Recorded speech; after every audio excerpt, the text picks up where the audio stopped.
There you go. Exactly. The value exercise probably I'm going to be sending to you home, but you can send it to me any comments after that. And finally, we're going to do like a grateful meditation. But first of all, as usual, I would like to know, how did you get on with the body scan in the shower, or maybe the self-care calendar? Did you manage to do anything, or any aha moments with procrastination, or the get stuff done tool? I've done my 21-day challenge calendar of self-care. I don't know if you saw it in my Instagram. What did you do so far?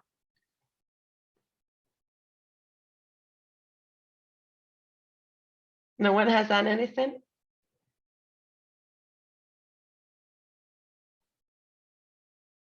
Come on, guys, honey. I'm sure you have done something about self-care or your body scan shower. Let's see it. We want to write it on the chat. Let me just open the chat in here. There you go. Okay. Did you manage to do anything, Krista? On self-care?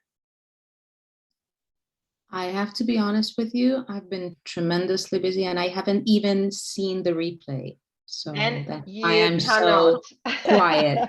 That's why I'm so quiet, because I don't even know what last week's session was about. I'm so sorry. Okay, I'll get there. No worries, no worries. It's just like we did a mindful body scan that you can do in the shower, and then we were talking about a self-care calendar, and we talk a lot about procrastination and a tool that is called Get Stuff Done. So that's all, basically, just asking for a bit of feedback, but no problem at all. So today we're going to start talking about comparison, which is something that we all do very frequently, actually, and basically we do it all our life. So the question here is, why do we do it? Why do we compare ourselves with other people? So to normalize comparison, let me tell you, is actually a very evolutionary biological concept. When we spoke first about anxiety, it was also explaining it is a very evolutionary response, right? Remember that? We spoke being back in the caveman days and how our body responses to danger were to fight, to flight, or to freeze. So this explanation really helped us to normalize that. Why do we have these anxiety responses today? And with comparison, it's actually the same. We are in the same situation, and we all do it. We all have that moment when we are scrolling down on social media and find ourselves comparing with that person that does maybe the same than us, maybe wishing to have that success or that body or that holiday, that husband, that hair, those amazing friends, that social life, okay? And why do we do it? So back in the days, it was crucial for our survival to fit in within our tribe, okay? And we had to be liked and accepted to stay alive, to have the tribe protection. And that's why we care so much about other people's opinions. So if we were in our tribe of cavemen and we found out that the others didn't like us, or maybe we were not as strong or as fast as the others, that would be like a massive issue back on those days, because we would be like the weakest link in the tribe, and that will make us vulnerable. So it was actually very important for us, for our survival, to have like that kind of measuring and comparison thing against others, to understand where we stand at. So we will have to be assessing and observing all the time how the others in the tribe will be seeing us and receiving us. So to understand if they liked us, if they accept us, if we were safe, basically. Otherwise, we wouldn't be able to probably survive on our own. If we were not liked, if we were not as useful as the others, maybe not offering something as important, maybe you were really fast on hunting, or maybe someone was like, great with having children. So if we were not important in the tribe, we would probably be cast away, which back in those days would be extremely dangerous due to the big predators, right? And even other enemy tribes. So these days, in the modern days, when we engage in comparison and when we are worried with social anxiety in any way, we are activating that threat response, okay? And I think most of us really, really are very hard on ourselves when it comes to social anxiety. And when we think about the idea that the other have about ourselves. And maybe we're thinking, I'm this old now, and I shouldn't care what everybody thinks. I shouldn't be thinking if these people are laughing at me or what they think about me, or whatever is going through our mind. But actually, it's a biological response. Okay, it's very, very normal that we're worried about what other people think about us. So we had to give ourselves a little bit of self-compassion when it comes to comparison, because it's something that we are programmed to do. Okay, but now obviously to compare ourselves with other things is not necessary for our survival. So sometimes we had to do a little bit of work to limit our comparison behavior and our constant measuring to whatever people think about us, because it does hurt. Okay, it's giving us bad feelings and vibrations, and we know those negative vibrations will cost an unhelpful activity. Okay, is that clear so far? Yeah. Okay. So unfortunately, our society are forcing us right now in a way to compare ourselves against many things in life. Okay. And why do they do it? They do it because they want us to buy things. So if we look into, let's say, our diet culture, okay, for instance, and the impossible beauty standards of the Western world, okay, those Barbies with like tiny waist and massive bums, we could realize that all those things are manufactured, are false images.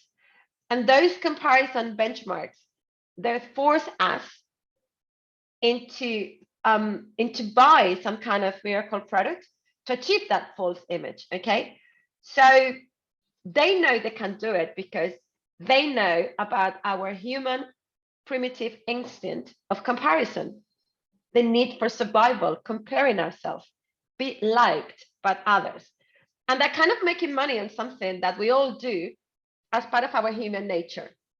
Okay, does that make sense? Yeah. So something that we need to be aware of when we look into anything in the media, okay, or social media, your TV, magazine, ads, anything, if is they're trying to sell me something by comparing myself against a man-made standards for their own benefit. So you just need to think about it. You just need to be very self-aware. If when you are finding yourself comparing with something that is hurting you, like this is actually a man-made standard for their own benefit. Okay. So here's where we need our toolkit about inner critic, negative thoughts, reframing, rewriting your self-narrative, mindfulness.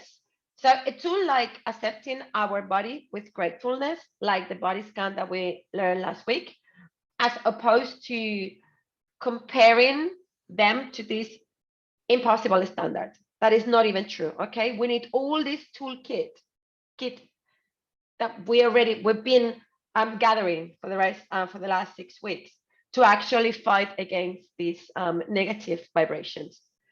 Have you seen this everywhere? Okay, we know this. We know that on Instagram we're looking into people's faces through filters only. We know that cosmetic surgery are like an everyday practice right now. Most of people will not even post selfies with like a double chin or thick arms. No one wants to be on the side of the pictures because you can see like a thick arms. So, you know, most of the people will not post anything without any type of filter. So I know, I'll give you an example. I know this is stunning TV host. She's a good friend of mine. She lives in Madrid. She's an Instagrammer. And she's super intelligent. She works in TV shows. She writes in a newspaper about conscious beauty. But all her reels are done with this filter that makes your lips double the size, like in a super sexy way, but super fake. And I know these are not her lips because we're friends. We used to go diving together around half of the world. But I guess she cannot help posting reels with that filter because she's comparing herself with people around her that they do have these massive lips. And she thinks probably that is the right thing to do, to be liked by the tribe. Okay. So even amazing, beautiful people will only post with unrealistic filters.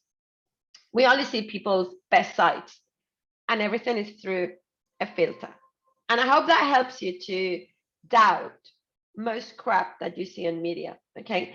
So one thing that I recommend when it comes to comparison, and I do this all the time with myself actually, is what I call an Insta cleanse or a social media cleanse or a detox, basically social media detox. So anytime you're looking into images, keep looking at my phone because I don't know if I can see it, but if you go on Instagram and every time that you're looking into images and you have this negative vibration in your body, very clear hurting you, you're suffering because what you're seeing in Instagram is making you feel less, you start realizing that you are in a comparison trap. And I'm talking about social media in particular, okay? Try to be aware if your inner critic is showing up. If you start feeling that your life is not good enough, it's not as good as the people that you see on Instagram, you wish you were another person, you wish you have another reality, and you start getting really sad and angry, maybe at the person or at the account, or frustrated, or maybe depressed. And if you actually say yes to any of this, if you're feeling any of that, what you're going through to a few accounts, you know you need to do an Insta clean. So as you scroll, any account or any picture that makes you feel this way, make you feel less or not worthy, or I'm not enough, you go into that account and you click unfollow. Okay. Or you click on hiding all the stories or a new post into your news, or maybe you just unfollow the content. So it's actually a very kind way not to tell people that you are unfollowing them because they're toxic to you. So if social media gives you these vibrations instead of inspiration or courage or happiness, just unfollow those accounts. Focus on your feelings, on your vibrations, on what serves you, and what doesn't serve you, high on it. What doesn't serve your values, what doesn't serve your goals. Okay. And again, by changing your thoughts, you change your vibrations, and then you will change your actions. So just keep practicing with the life model in that sense.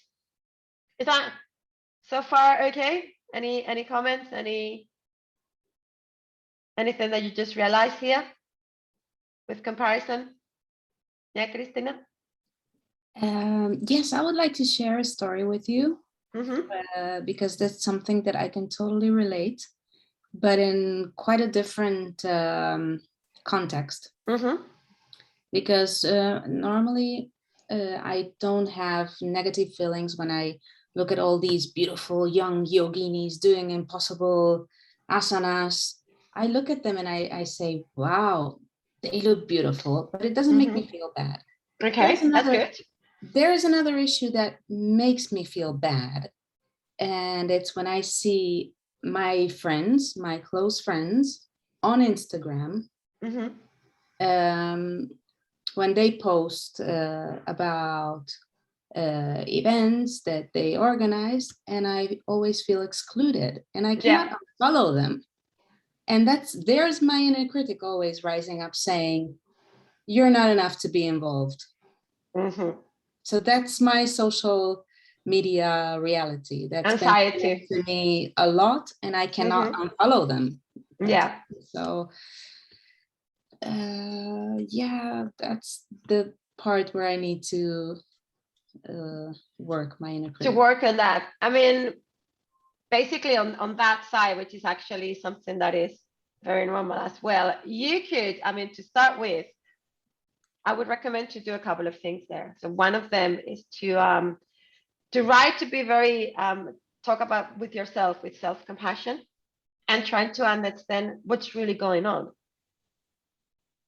because you have no proof that they are excluding you, particularly you.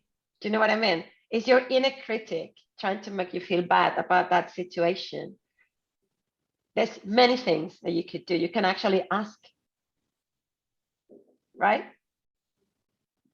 But I mean, there's a few things that you could do to get, I mean, we spoke about this, I think, in the second or third session. So there's a few things that you can actually address this situation. But what you could do is basically two things. One is to work on your thoughts, okay? The vibration, and change the action and change the way you think about it, just not to feel bad about it, and to find another explanation that is there for you better, so you're not suffering.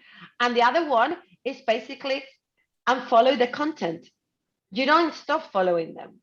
They just don't receive the news all the time in your screen shouting about these, I don't know, events or whatever that you haven't been able to go to. Does that make sense? Yeah. To start with, basically, like I do that. I have several friends actually that they're my friends and I love them very much, but they don't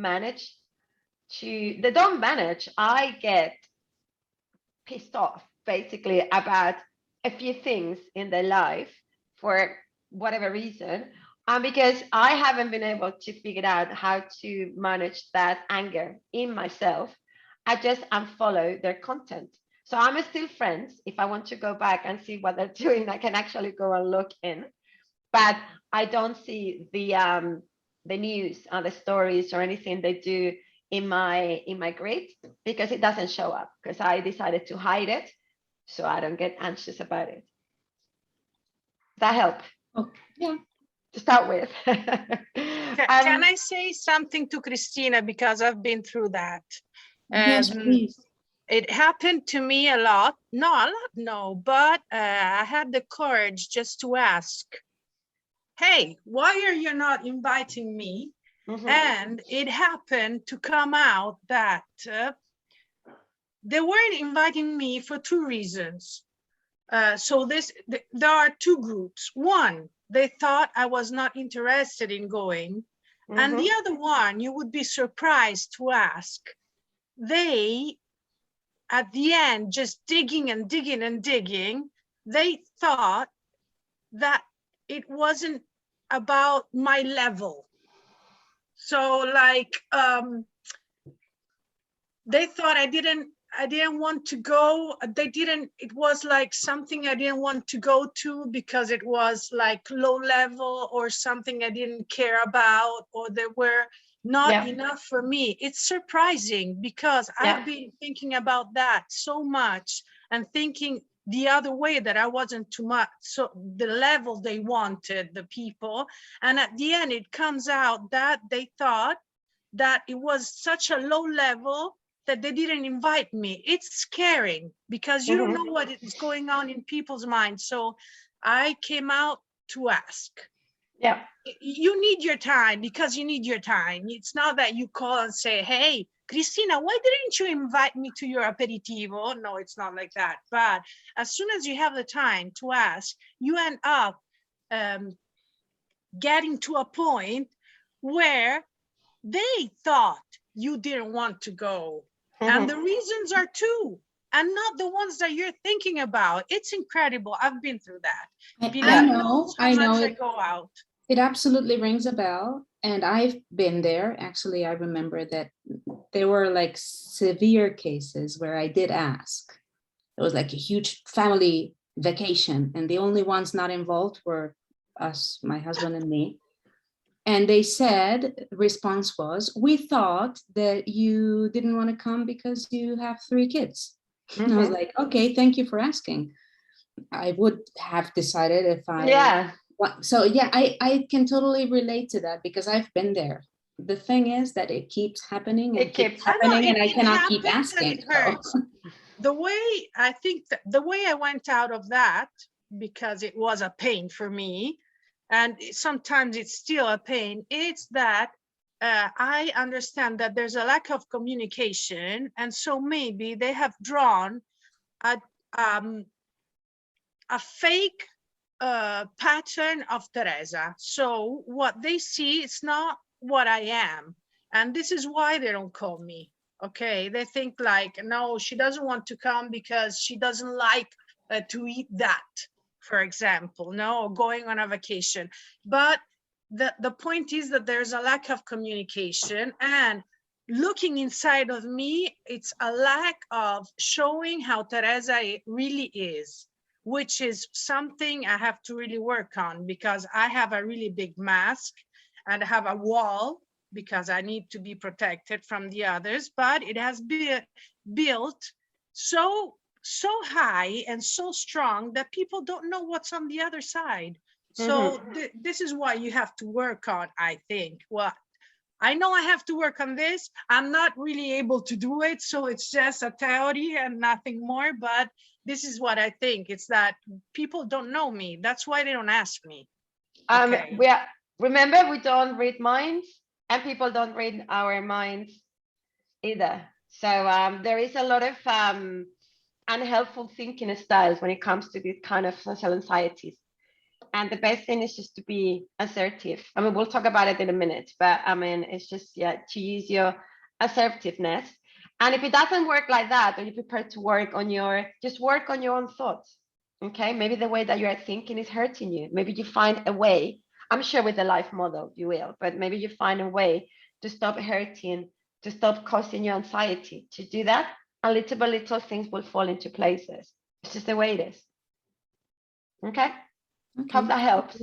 Thank you so much, Teresa, as well. Okay, so actually I was going to say that one of my clients, normally she feels very hurt by this, something that you don't get hurt, Krista, but she does these perfect moms, who looks amazing on their yoga pants, and they have like a 3-month baby and making the most amazing organic rainbow shape meals for 2 or 3 babies at the same time, and they meditate and they spend endless hours at the gym and making smoothies and doing all this takeaway drink somewhere really fancy and organic, and then they have this amazing look and hair and makeup, and basically they feel really hurt because they feel like they're not good enough as moms, because they do have like 2 or 3 kids, and they just have no time to do the hair, to do the makeup. They go to school and they just look like rats, basically. I say, how these bitches basically manage to do this? So they really, really feel hurt by them. And when they do, just, unfollow them. They're not adding any value to your life. But actually, there is so many of them that they can make you happy. You get amazing inspiration from some accounts, from the outfits, from the habits they do, or maybe just the attitude, like, yes, you can attitude, and then carry on. But if something hurts you, doesn't mean, what hurts someone doesn't mean that it's going to hurt everybody. Okay, we're all in a different emotional journey. So something I remember, and something that you touched already, Krista, is I have to learn to like some profiles that are important for me for my job, because they gave me the wrong feelings. Okay, I didn't work on the reasons. I just hate them basically, and I realized I was the one with the wrong thoughts about those accounts, and then I have to work with work, basically repetition, and do it again and again and again. I had to work on why I was thinking about it. I changed my thought to something that actually was very helpful for myself and my beliefs. And now I do benefit from the content and what they say. Okay, it doesn't make me angry anymore because I was looking into them in the wrong way. Okay, we can learn a model. So another thing that you can do, and is very mindful if you really have that kind of social media apps problem, is remember we were talking last week about not having time to talk with your mom, or having a coffee with your friend, or maybe to go to a yoga class. because he's either out of town, or to even start the one-to-one coaching program, because the commitment is 1 hour a week. Okay, so but you have 2, 3, even 4 hours every single day to scroll down on your social media, to compare yourself with toxic accounts and elevate your anxiety to the sky. So a couple of 2 things that you could do is basically, one is to set a self timer that tells you how long have you been using that app in particular every day, and then take your decision, decide what to do with it. Okay, there's something very easy. You can program on your phone and say, okay, I've been doing it for 2 hours today, this is too much, tomorrow I'm reducing to 1 hour or something. I mean, you take your decision, you take your boundaries and you work with them, but there is that self timer. And also another thing that you can do is you can take those apps that you keep going, and you can place them maybe on your 3rd page of the phone. So instead of the first one, you just like go onto the 3rd page. So it's like difficult to find. And maybe you can put them inside a folder on your 3rd page. So what that's going to do is going to be disrupting your habit. Okay, your habit, you should go on your phone, press the button and find it right away. But if you disrupt your habit, if you stop your autopilot, you will have to create a new neural path in your brain. And you know that takes time and repetition. So now you have to scroll, go inside a folder and then open the app. Okay, it becomes something that is not in autopilot anymore. Because we found that, I mean, I've been in having a coffee with friends, and while we are chatting, I can see she reaching the phone, going into Instagram, give a couple of likes and carry on talking to me. I mean, hello? It's totally on autopilot. It's not a conscious thing. I know it's an autopilot. So by doing this, actually it becomes very conscious what we do. It's something that we do for a reason. So we have to create a new habit. Okay. And be aware as well that looking into unhelpful accounts, so things that they hurt you, will allow your inner critic to show up again. Remember, your inner critic, that is not you and it's not true, but she loves you comparing yourself with other people and feel very low. Okay, you're not enough. You will never be like them. You should stop going to the gym because, hey, it's not worth it, right? You will never be fit. So do you know what I mean? That is basically, you go there and you start feeling all this or hearing all these thoughts, and it's basically your inner critic playing tricks with you again. And finally, what we do when it's not, what do we do when it's not about social media? And actually that Krista started with it, but it's about something important as well. It's about our own family, our childhood roots, where our inner critic and limiting belief probably started. Okay, what about if our own family is the cause of those bad feelings by comparison? Okay, I'll give you an example. A while ago, one of my clients told me that she had to walk away from her family as she was not accepted by them because her sexual orientation. Okay, so she ended up, they were comparing her. Why can't you be with like your sister? She's a normal person with a family, she's a mom, and you just, a diverted person. Okay, so she ended up finding obviously her own tribe and family somewhere else, because not being accepted by her family was not a narrative that she was going to allow in her life. So if her family would not take her, other people would. But she didn't totally cut them out. Okay. She worked on it. We work on it in a coaching way. And she found a middle way to take the best of them when she needed. So most people, we need the warmth and the care of our family. Okay, even if we have like a horrible relation with them, even more in Christmas, but we need them. So what she did, she established a very strong boundaries, and we already know how to do this, about time, conversations, and occasions when she sees them. Okay, so she would be very clear on those boundaries and remind them at all times if necessary. So if someone is criticizing her sexual orientation because she's not normal, she would kindly remind them that she will leave the room immediately, basically.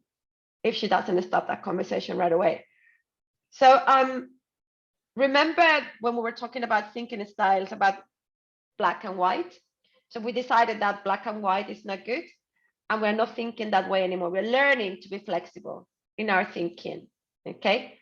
We're learning to do all kind of gray areas as much as possible for our own benefit. So in this case, she needs to use her imagination and not to lose her family, black and white. I don't see you ever again in my life. She created those boundaries to be able to be with her family, but feel respected and care about at the same time. That makes sense to you? Yeah? Okay. So basically, sometimes we just need to reinforce our boundaries around our family, the time we spend with them, and even the type of conversation we allow to happen around us. It's difficult to cut them out completely, but you can control the boundaries and the respect that you put around them, okay? And actually, we don't have to get rid of comparison totally. There are two types of comparison that actually can be very helpful for us, and we need it. We need that kind of comparison. So it's actually very helpful when you compare yourself with people close to you in all senses. Let's say maybe even when it comes to career, maybe 1 or 2 steps ahead of you. So instead of someone who is way up in their career, which could feel very far and impossible goal, you look into someone that is close to you and they can get a lot of inspiration.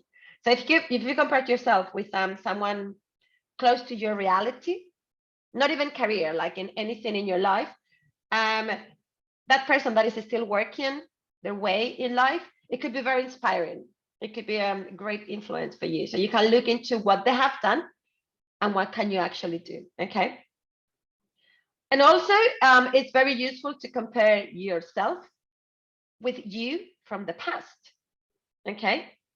You, when you started maybe this course 6 weeks ago and where you are right now, it's very, very useful to see, okay, I was there, now I'm here, and compare what is the difference between those two timings. And then you use that information to use it, okay, for your benefit. So to see what's the difference. So basically, we need to give our comparison, our natural response to compare ourselves all the time. We need to give that comparison an outlet, a place that can be useful and helpful to you instead of going and cause you bad vibrations all the time. Okay, because comparison is going to be around us all the time. So it's good to, again, to be aware and make a conscious way of using it to your benefit. Any comments on that? Any aha moments suddenly? No? Okay, so we carry on. So what we're going to now, we're going to talk about assertiveness and as a strategy to defeat self-sabotage and inner critic in your relationships. Okay, we already talked about inner critic quite a lot actually, but now I want to give you just like a bite size of content about the shooting on people. Remember when we were talking about should, you should, I should, I should, I should. So when we do this shooting on people in our lives, as opposed to just shooting on us, okay? So I should be exercising instead of having a rest. I should be eating the salad instead of that pizza. I should be studying instead of wasting my time. I should be walking the dog instead of watching Netflix. I should, and causing that negative vibration in your heart all the time, but shooting, okay? So we already learned that we must be very aware when we use the word should in our language because it hurts. I want, or just change the wording. But what about when we should other people? Okay, it's basically, again, our inner critic criticizing other people, and this is very dangerous and it's not nice. So you can actually be able to spot when you're doing this, when you are in a relationship of any kind, a friend or husband or whatever. You will notice things like but that's something that I normally do. He should place the toilet roll the right way, or he should put away the dirty dishes instead of just leaving them on the sink every single day. Or even higher ones, like he should know what I'm feeling. He knows that I'm very anxious right now. He should know how to look after me. He should know how to respond me, and he should know how to make me feel better and how to make me calm. Okay, he should. So what happened when we use should on people is that we start building resentment, and we also build unrealistic expectations of that relationship and of the other person. We are expecting something that is not real. So the unhelpful thinking style here to be aware is, again, mind reading, because we project onto them that they should be able to read our minds to what we need and want. So we have to be able to catch that unhelpful thinking style as soon as it happens, and keep reminding ourselves that as we cannot read people's minds, people cannot read our minds either. So we need to communicate. We need to communicate what we want and what we need without expecting people to know it by reading our minds, okay? That is a favorite of mine. I was convinced for years that people could actually read my mind and knew exactly what I want all the time, what I needed all the time. And my life was in a constant frustration mode, basically, on a constant, my expectations were totally destroyed and frustrated every single time. But I was unconsciously convinced that people could read my mind, which is very stupid. What is the problem here? It's a communication problem. It could be your fear of communicating your feelings, your fear of asking for something, your fear to disappoint people by asking for something, your fear to maybe use the wrong words, you don't know how to communicate. That's something that happened to me as well, actually. I was with an ex partner, an ex-boyfriend. I developed this fear of telling him exactly what I felt because I was terrified of him to be angry at me. And I thought basically it was me not knowing how to choose the right words to express what I wanted to. Okay. It ended up that is basically whatever I would say, he was going to get mad at me anyway. So, but I really thought that it was me having a problem of not knowing how to communicate. So we are responsible for communicating our needs and wants. And this is when assertiveness comes into place, which is not an easy thing to do. Some people are born with that assertiveness in their DNA. Some people like me are not. But we don't need to confuse to be assertive with being rude or cruel or licensed to say anything that comes to your mind, okay? That is not correct.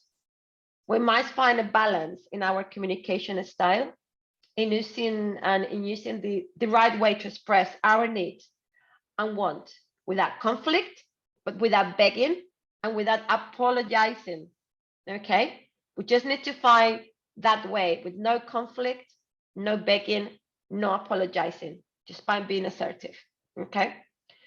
So next time you notice you're saying something like, oh, he should or she should, stop what you're doing. Remember, you ground yourself, put your feet on the ground. You grab that thought, as we normally do when it's in a clinic, and say, okay, he should be leaving the dishes on the sink, okay? Oh, sorry, on the washing machine instead of on the sink. Okay, it is something that I have clearly communicated to that person. No, actually haven't. Do I really know that this person know he should be doing this or he shouldn't be doing this? No, I don't know that. So basically, I am expecting him to do something that I haven't really tell him that is my expectation, that I would expect, that is what it makes me happy, to leave the dishes in the washing machine, in the dishwasher, not on the sink, okay? So just have to think that, is this a choice for them to make, or is really not up to me what they should or should be doing? Okay, there's two questions: will ground you or will make you come back to your senses. So have I communicated this person what I want? And if it's something out of my control, if it's up to me or not, what they should or shouldn't be doing. Okay, and then you ground yourself and you decide what to do. Can I just ask you one little question, because Absolutely. I'm trying to get my dictionary here. Can you please tell me the word for assertiveness in Spanish? Asertivo. Asertivo, pues. It's very similar. I'm trying to find the translation. It's the capacity, is that capacity to communicate what you want, what you need in life without hurting someone. Is that capacity to communicate effectively. Okay, be very effective in the way that you communicate, straightforward, without hurting. And sometimes the other person might be hurt, but it's not your problem. You know, like, this is basically to be able to ask for what you want, to be able to stand on your feet and say, I don't need this, I don't want this is not okay. Okay. It's not having the fear of saying what you really want to say. That makes no sense now. Can you find a word in Hungarian? Not really. No, because the words I found in Hungarian were like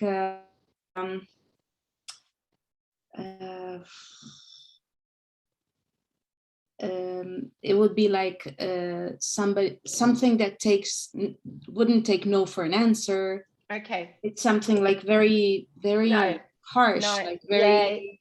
Yeah, it's not that. You have to do it like more. In this translation, I feel like a quite an ego center, like a selfish kind of description. That's why I just couldn't. Yeah, I mean, in a way, to be assertive is to put yourself first. Okay, and not in a horrible way.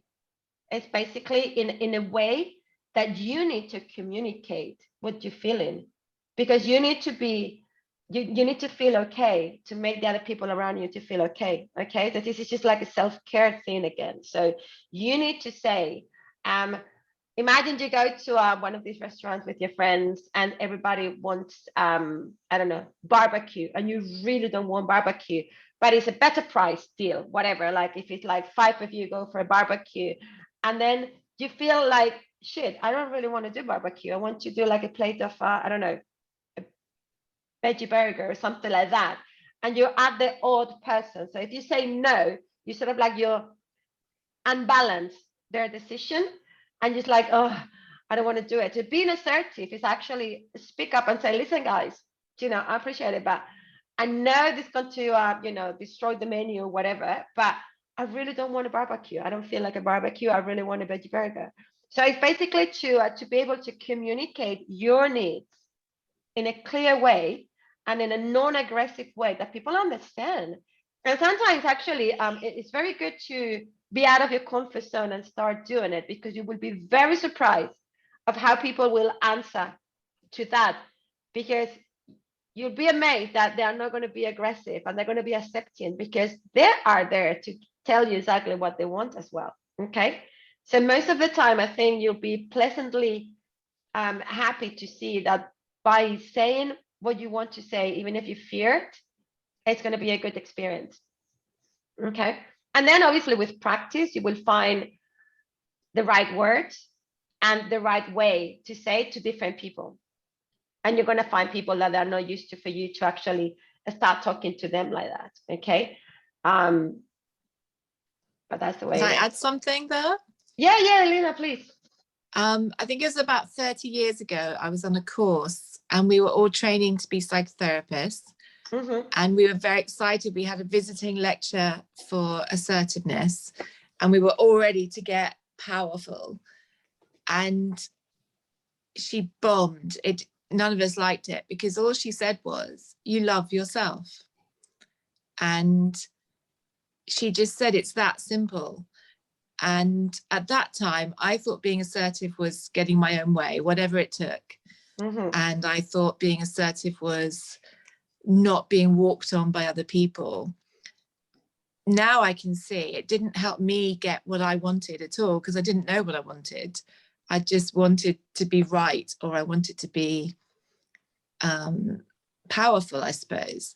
Yeah. And now I really understand that. Until I understand what I'm needing and loving myself enough to take that time, I'm not assertive, I'm just noisy. Yeah. I understand. That was great, actually. Thank you. Did that help a little bit?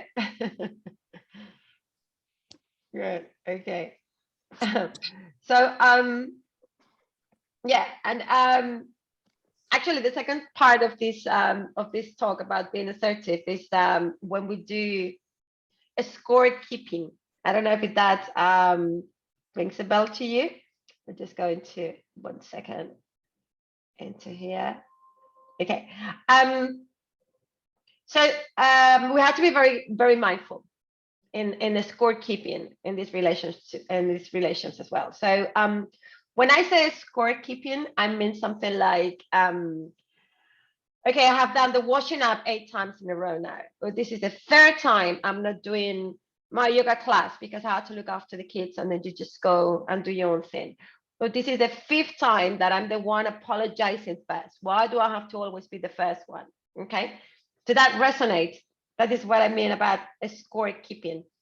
And this is when we get unhelpful to ourselves, because we are not benefit from any of these thoughts or the vibrations that this scorekeeping is giving us. You know, it's the 5th time that I have to apologize first when it's not even my fault. Okay, it made me feel bad.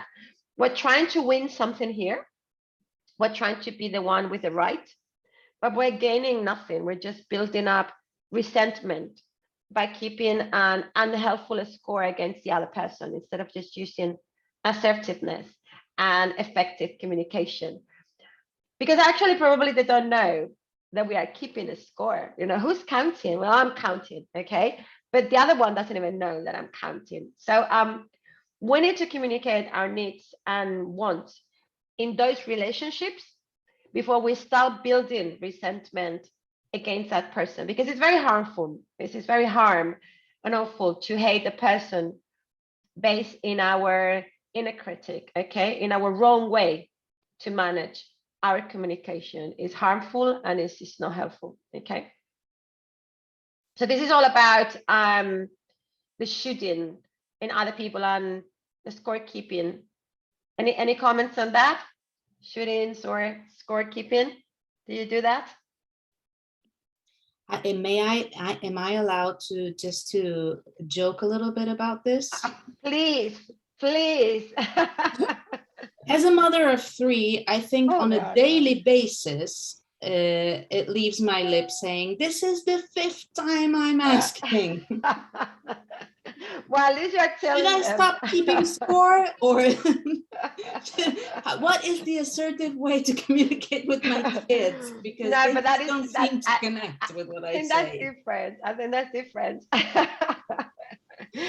Because this is not about being assertive with your kids. This is more like, you know, you want them to do something and they're not doing it. So yeah, well, that happened to my boyfriend as well, actually. I keep telling him and he's still not doing it. So that's it. Okay. So when are you allowed to get pissed? You are all the time. Absolutely.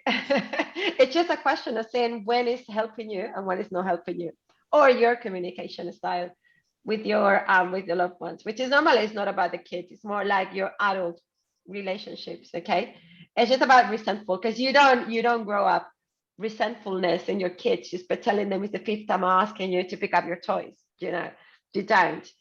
But I do build up resentfulness when I say the 5th time that I'm asking you to put the dishes or the F dishes in the dishwasher instead of on the sink. So yeah, resentful with me comes with the F word, basically.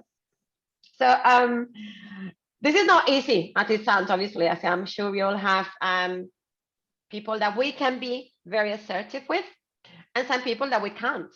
You know, some people that maybe we can't be bothered, or maybe some people actually terrifies us to say what we truly want. I have this fear of talking to a boyfriend, a boss of mine, long time ago. He was this super scary person, and I wouldn't say a word. I was like, every time I was like, I want to tell him this and this and this, and then I ended up saying absolutely nothing. I was terrified of that person. And we all have like a rule book written for every single person we have a relation with, you know, a rule book, the way that I speak with my partner, okay, a rule book with my daughter, a rule book with my mom. My gosh, the book about my mom is just 1 kilometer long, basically, and very toxic, probably. So the good news is we can actually, and we learn here that already, is we can rewrite those rule books. Okay, of course we can. And this is what is all this course about: rewriting, reframing, changing your thoughts. Okay, so it's not easy. It's not an easy thing to do. It will be uncomfortable. Also because the other person would not always welcome those changes that you are introducing in your relationship. Or they say things like, but this is not the way that we normally talk to each other, right? You never ask me for those things. Or we never speak about this stuff. Like maybe if I wanted to speak to my mom about certain subjects that she totally blocked, basically she doesn't want to talk about it, but for me it's important. If I start speaking to her about it, she'll be like, we don't talk about that. Well, yes, maybe we have to start. So, you know, it's uncomfortable, but we need to start introducing that. We have to sit in the discomfort of being the one doing that very assertive thing, or that boundary, to set that boundary if you want to have a healthier communication style for your benefit. And maybe the other person totally rejects these new rules of yours. And that's why there's always fear about how our new behavior is going to be received by the other person. But you need to put a balance here. Okay, you need to use your balance and say, okay, in one hand, I see how unhealthy is for me that communication style that I have, let's say, with my mom. Okay, and on my other hand, I have how uncomfortable I'm going to feel starting trying to communicate with her more in a more assertive way. To me, it's clear. It's not worth it to carry on with this unhealthy communication style that I have with her, honestly. Not with my age, not with her age. It's been too long. So I really am working in a very uncomfortable way, trying to be more assertive with her and trying to communicate better instead of just ignoring and just like run away. Okay. It gets easier, obviously, the more you practice, the more you find the right words. And I guess the important thing is you have to be assertive with yourself, not her. Yeah, exactly. It's just the way that you actually communicate, you know, just need to find that way. And the same, like our brain learns by repetition. So it's just easier the more you practice. And that discomfort and guilt is not going to go away. You just need to, you know, bravely sit with it, because you know you're working towards your happiness. Okay. So we're saying yes to being happier and to be healthier, to have healthier relationships. Okay. Good. Any comments on that one? Anything? What time is it? Ooh, super late already. So for sure, the values exercise is going to be impossible to do it, because I will take another 20 minutes, and I really want to do the gratitude meditation, because I think it's amazing. You know, gratitude and heart coherence meditation opens door to more relationships, to improve physical health, psychological health, enhances your empathy, reduces aggression. People sleep better. Improve your self-esteem, your mental strength. So it's actually amazing to do this habit of gratitude. And why are you grateful for? Or this meditation of gratitude weekly. Okay. So if you want to, we can start now. So let yourself sit quietly and at ease. Close your eyes. And allow your body to be relaxed and open. Get into a calm state by observing your inhale and exhale. So inhale and exhale. And inhale again. And exhale. And let all the tension go. Relax your head, your face, your neck, your chest. And just keep breathing. Concentrate in your breathing. Feel how your neck gets relaxed, your waist, your legs, your feet. Notice how heavy your arms feel. And keep observing your breathing. The way that you inhale and exhale. And now imagine you're like a little drone or like a tiny helicopter, and you kind of start elevating yourself above your body, a couple of meters. So you can observe your body there, calm and relax. And look what's around you. Have a look, where are you? Which room? What kind of building? Now you keep elevating yourself up and up. And now you see your building, you see your neighborhood. And just observe what's going on around you, the people around you. Maybe you cannot see anybody, but maybe you start seeing some people now. Different people. Simply observe them. You might see happy people, sad people, people worried, and people calm and having fun and playing. And keep elevating, keep elevating. And now you can actually see your past too. Like a lifeline where you can see all the experiences you had till now. Have a look that you have amazing experiences in your past. And you have had some sad experiences too. You can see many laughs and smiles and many tears. You can see incredible experiences and some frustrations too. But notice that all of those experiences are part of you. All of them are you. All the people that came into your life and stayed, and all the people that came and left, and the ones that never arrived, but maybe you wanted them to be in your life. All of them are part of who you are right now. And maybe you start thinking that you are not that good. Not as good as I would like. And maybe things are not as great as I would like to. But this is a moment to notice what you do have. And I want you to notice the people who loves you. The ones that appreciates you so much. I want you to think about your friends, your family. I want you to notice all the beauty you have in your life right now.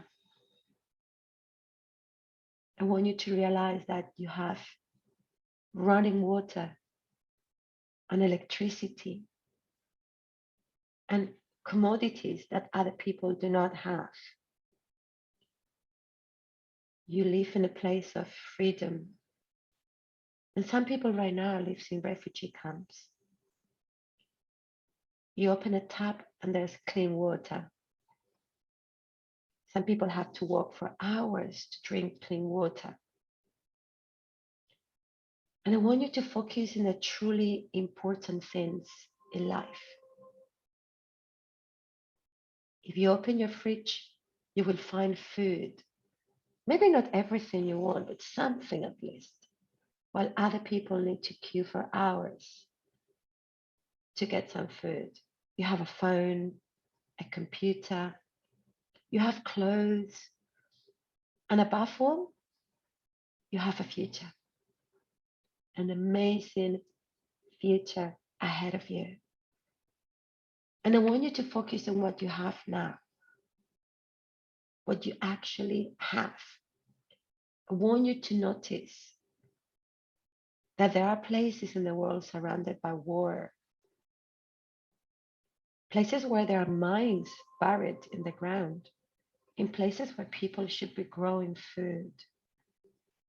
And notice that you can exit your house, your car, your city, you can laugh, you can smile, you can hug, and all of that is yours.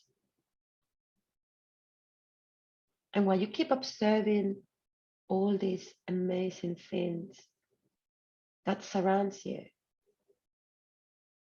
now it's time to say thank you. And thank you to whoever you want. Thank you to the universe. Thank you to yourself, maybe. Thank you to the people you know around you and the ones that they were there before. And thank you to the people arriving now in your life. And thanks to life, thanks to God, thanks to nature, thanks to the sun to warm us up, and thanks to the sun for illuminate the world, and thanks to the clouds to give us shadow from the sun, and thanks to the clouds to give us water, and thanks to the water to hydrate us and clean us and make us happy. Thanks to the food to give us energy and the pleasure to eat. And thank you. Thank you. Thank you that you can walk to amazing places and move and dance and see and hear and talk. So you can say, I love you. You can say, you are my friend. Or you can say just simply thank you. And now imagine a voice inside yourself. A voice that you can actually design. It might come through your left ear, or maybe your right ear, or maybe both. But this voice is surrounding you completely. You can imagine this voice like a huge cinema with a massive thank you written, and maybe a thank you with amazing music around, a thank you with a huge smile. You keep smiling, and you keep saying thank you to yourself with your new voice of yours, this voice inside of you. Thank you, thank you, thank you. And let that grateful sensation to grow and grow inside of you, to become bigger and bigger, and start expanding and expanding outside your body now. It's totally surrounding you. That amazing feeling of gratitude is all over you. It's traveling in and out of your body, and you keep saying thank you. Thank you for listening to this. Thank you for your trust. Thank you for people so beautiful as yourself sharing this gratitude feeling. together here. Thank you to your heart. Thank you to your lungs. Thank you to your liver, your neurons. Thank you to your brain. Thank you to your bones to regenerate continuously. Thank you to the animals, to the bees, to the ground, to the food that nourish you, the oceans that connect people. Thank you to the countries that hold amazing people. Thanks to all. Because thanks to all, you are alive and here. And I am alive and here. And you can be listening to this and enjoying it. And while you keep feeling this grateful, the sensation keep expanding and expanding around you. You can see it, you can feel it. It's all over you. Thank you. And the more you say thank you, the better you will feel, the more intelligent you will become. And maybe sometimes it's not that easy to say thank you. But when you get there, you can say thank you that you are already in the journey, in the learning path. You're getting there to become a genuine, grateful person. You're achieving a better life, better feelings, better vibrations, better actions. You're achieving your dreams. Remember how fortunate you are to be here, to enjoy this moment, this planet, this life, your life. And this is always something to say thank you. And let that sensation keep evolving you, keep giving you an amazing temperature. Can you feel a temperature? Can you feel maybe different textures? You can touch, you can feel. Can you see colors, maybe soothing colors, maybe energetic colors? Can you smell anything? Can you taste anything? Just treasure those sensations and make them bigger, much bigger inside of you. Feel that sensation of gratefulness, how it covers your face, your chest, your lungs, your stomach, your arms, your head, and becomes more and more intense. And I want you to concentrate on all what you see and you feel right now and make it bigger.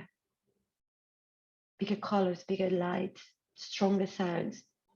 Everything is bigger. And I want you to put your thumb and your pointing finger together and press hard and lock that sensation. Lock that amazing, grateful sensation inside your heart right now, between your fingers, to keep it there. So you can release that sensation anytime you need it. It's there. It's there for you to go back and take it anytime you need it. And little by little, you start traveling down your body again.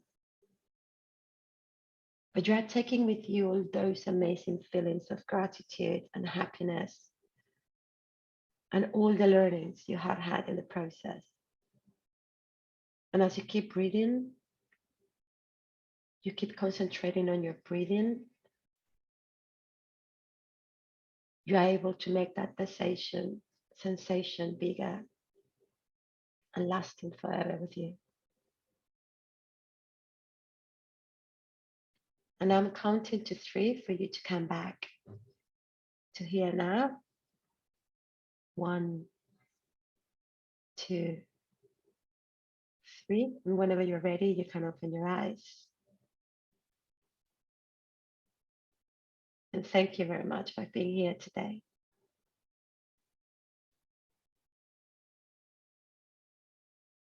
How was that?